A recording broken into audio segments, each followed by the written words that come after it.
કામરેજ વિસ્તારમાં પેસેન્જરને રિક્ષામાં બેસાડી રૂપિયાની ચોરી કરતા આરોપીને ગણતરીના કલાકોમાં પકડી પાડતી Godadara police. Incharge police commissioner Shri Wabang Jamir સાહેબ તથા મેયર નાયબ police commissioner zone 2 Bhagirath Gadhvi સાહેબ શ્રી તથા તેમજ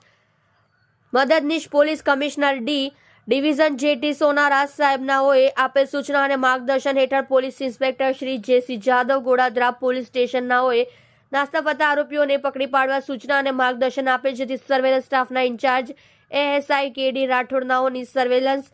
સ્ટાફના માણસો ગોડાદરા પોલીસ સ્ટેશન વિસ્તારમાં પેટ્રોલિંગમાં હતા. તે દરમિયાન સુરેશભાઈ દામોદરભાઈ તથા સંદીપભાઈ મચ્છિન્દ્રભાઈ નાઓની સંયુક્ત બાતમી હકીકત મળેલ કે શમશેર ગફાર શેખ નામનો ઈસમ જે કામરેજ પોલીસ સ્ટેશનમાં ચોરીના ગુનામાં સંડોવાયેલ છે, જેણે શરીરે ગ્રીન કલરનો આખી બાયનો શર્ટ તથા સ્કાય બ્લુ કલરનું જીન્સ પેન્ટ પહેરેલ છે અને હાલ ગોડાદરા પટેલનગર ઓવરબ્રિજ નીચેથી પસાર થનાર છે વગેરે મતલબની બાતમી હકીકત આધારે આરોપી શમશેર ગફાર શેખ ઉંમર વર્ષ 25 ધંધો રિક્ષા ડ્રાઇવિંગ તથા ફળ ફ્રૂટનો ટેમ્પો હાલ રહેઠાણ building number A54 room number 16 Bestan આવાસ ડિંડોલી સુરત શહેરનાઓને પકડી પાડી પ્રશંસનીય કામગીરી કરેલ છે. જુઓ રાજેશ મંગલે સાથે સુરત એક્સપ્રેસ ન્યૂઝ ચેનલ.